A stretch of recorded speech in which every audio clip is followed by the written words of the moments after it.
pessoal da Revista Mana. Boa tarde aos leitores. Hoje a gente está aqui com Lucas Freire, o autor do artigo que saiu no número recente, Em Defesa da Dignidade, Moralidades e Emoções nas Demandas por Direito de Pessoas Transsexuais. O Lucas Freire, ele atualmente realiza estágio pós-doutoral no programa de pós-graduação em História, Política e Bens Culturais do Centro de Pesquisa e Documentação de História Contemporânea no Brasil, da Fundação Getúlio Vargas. Ele é mestre e doutor em Antropologia Social pelo PPGás Museu Nacional e também atua como pesquisador do Núcleo de Estudos em Corpos, Gênero e Sexualidade, chamado NUSEX, também do PPGás. Além disso, o Lucas integra também o Laboratório de Antropologia de Estado e Regulação em Políticas Públicas, que se chama Documenta, do IFIX UFRJ. Os principais temas de pesquisa do Lucas são gênero, sexualidade, saúde, litígios judiciais, direitos, práticas estatais e administração pública. Além desse currículo de peso do Lucas, a gente gostaria de destacar uma recente colaboração que ele fez ao podcast Casa das Humanidades, com um episódio intitulado Antropologia e Saúde em Tempos de Transformação Social. Esse podcast vai estar disponível, já está disponível no Spotify, e a gente também vai deixar o link nos comentários do vídeo. Eu não posso deixar de dizer que, além de um colega de pesquisa, um colega de orientação, também é um companheiro por onde a gente tem relações de amizade, relações intelectuais. Então, para mim também, nessa dupla inscrição, é uma alegria poder estar te entrevistando. Então, eu queria começar fazendo a pergunta, que é o que motivou você a escrever esse artigo? Tá bom. Boa tarde, Camila. É uma honra estar aqui, né, sendo entrevistado pela revista Mana, que é a revista do programa de pós-graduação, onde eu me formei em antropologia, né, e sendo entrevistada por uma pessoa que, para mim, é muito querida, né, em vários âmbitos, intelectualmente, pessoalmente, né, enfim. Esse artigo, né, ele tem uma história um pouco curiosa, porque ele foi a primeira coisa que eu escrevi da minha dissertação de mestrado, né? Eu apresentei um primeiro rascunho dele na Reunião Brasileira de Antropologia em 2014, em Natal, né? Antes da minha defesa, antes de escrever a dissertação propriamente dita, né? E no fim das contas ele acabou se tornando o último capítulo da minha dissertação, né? Que é quando eu completo um caminho que eu fiz na minha pesquisa etnográfica, né? Nesse núcleo de diversidade sexual, de defesa da diversidade sexual da Defensoria Pública do Estado aqui do Rio de Janeiro, e nesse artigo eu me concentro especialmente, né, na análise das petições iniciais, que é a fase final desse atendimento das pessoas trans. Né, então, o que me motivou a escrever esse artigo, né, é um pouco perceber como é que se dá, né, no âmbito judicial, a luta por direitos trans naquele momento. Né? E aí eu não posso deixar de destacar, né, que desde 2018, com a decisão do STF, esse quadro ele mudou. Ou seja, teoricamente, alguém poderia olhar esse artigo agora, publicado em 2020, e pensar assim, nossa, mas esse artigo é um pouco obsoleto, porque as pessoas trans já não precisam mais passar por um processo judicial para terem seus direitos atendidos. Né? Elas podem trocar de nome agora diretamente no cartório.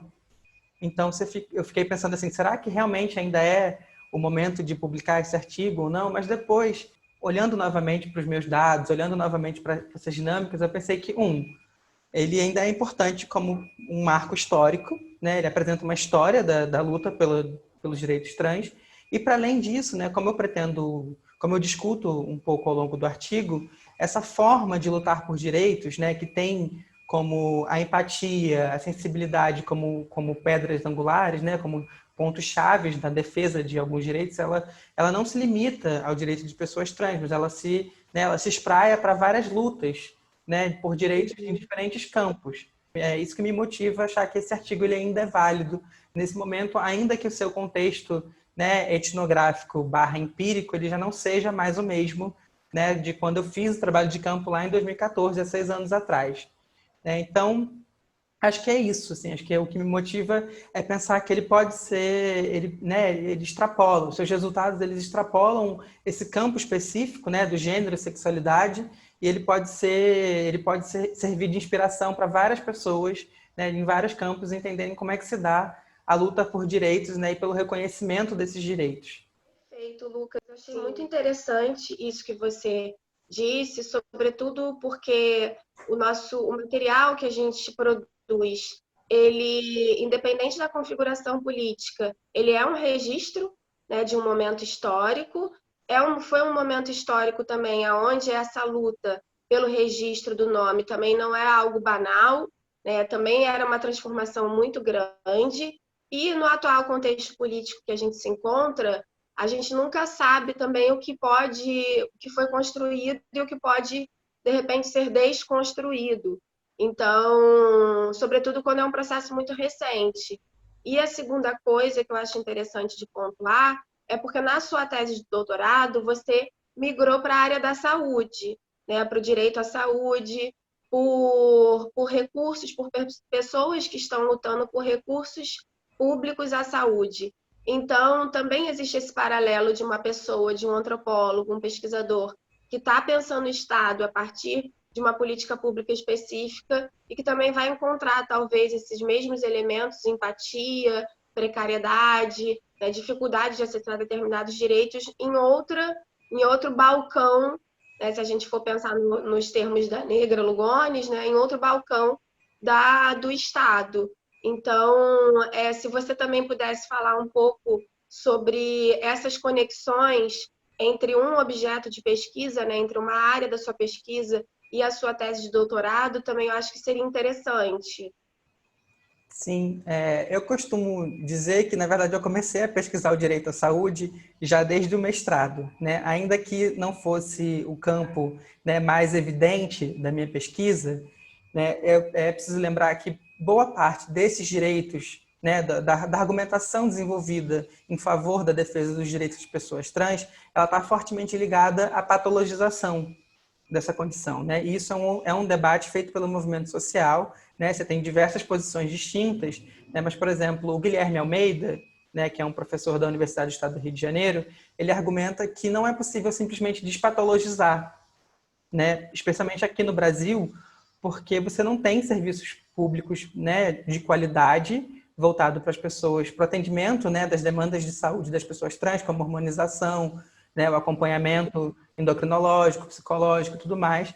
E boa parte dos serviços que existem, né, eles só existem porque a saúde ela é um direito, né? Ou seja, o direito à saúde ele é colocado como esse direito fundamental. Então, ou seja, o Estado ele tem obrigação de atender essas pessoas porque elas estão ancoradas no direito à saúde.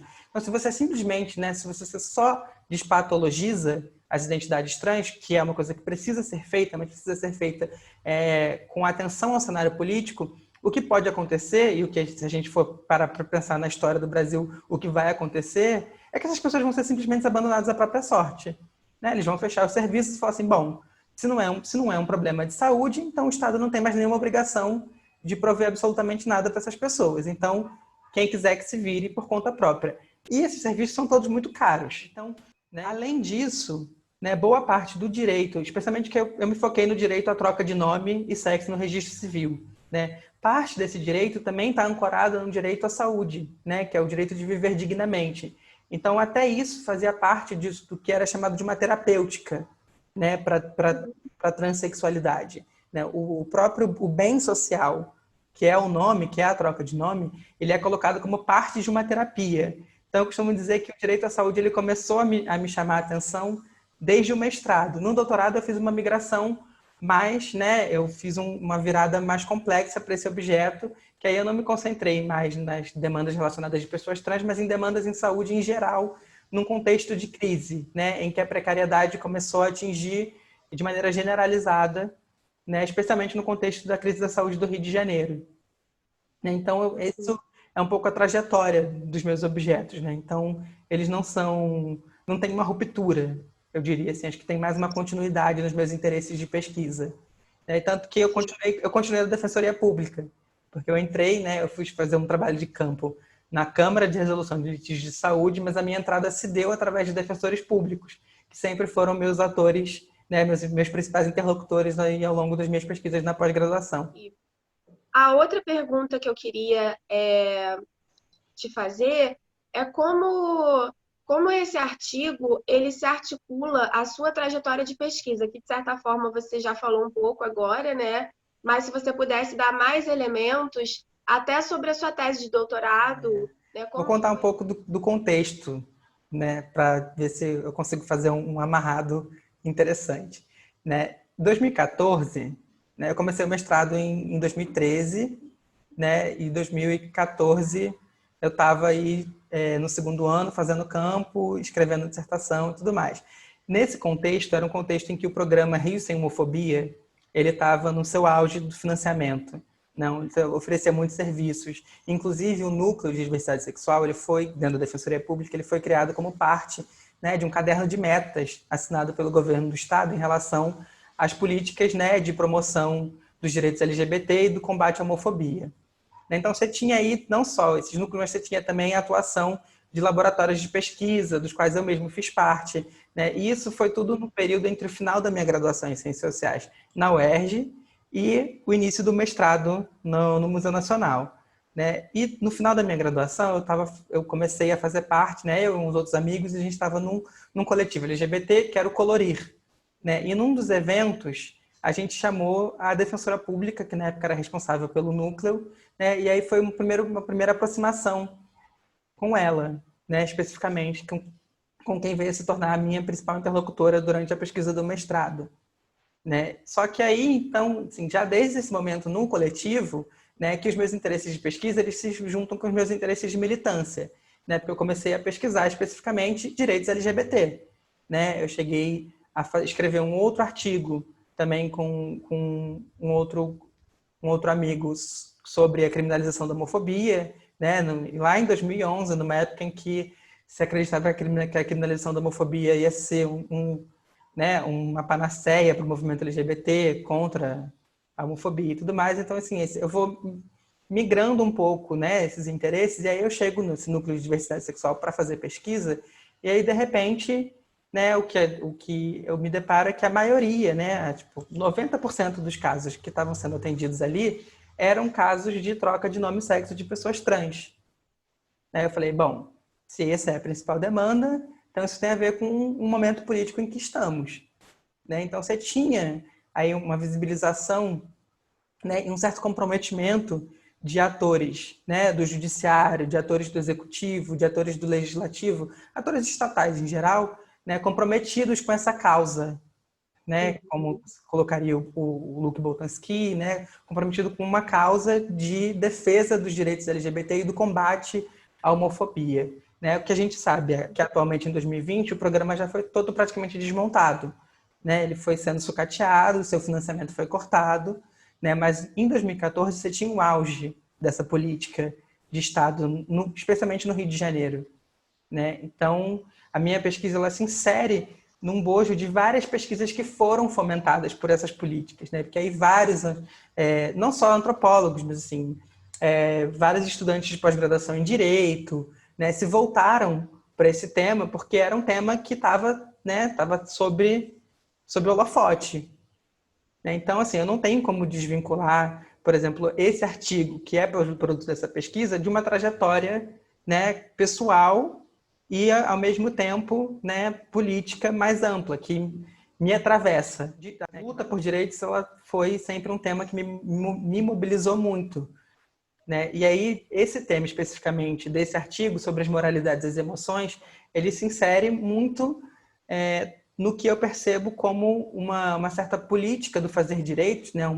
Então, para usar os termos da nossa orientadora, Adriana Viana, uma gramática dos direitos, que tem o sofrimento como um elemento chave, né, de você na luta por direitos, porque você tem o sofrimento das pessoas trans, que eu descrevo na minha dissertação, e você tem o sofrimento das pessoas na fila do SUS, que eu descrevo na minha tese. Então, eu poderia dizer que o fio condutor, né, é essa conexão entre sofrimento luta por direitos e as moralidades envolvidas nisso, né? Que aí são os subtítulos do meu artigo, que é o quanto você, então, você tenta incutir, né, nos atores do judiciário essa obrigação, esse compromisso moral de lutar contra a precariedade e de, né, efetivar a dignidade das pessoas, enfim, efetivar os direitos humanos, né, lutar pela efetivação, por uma vida mais digna para as pessoas que são alvo, né, dessas vulnerabilizações, que não são,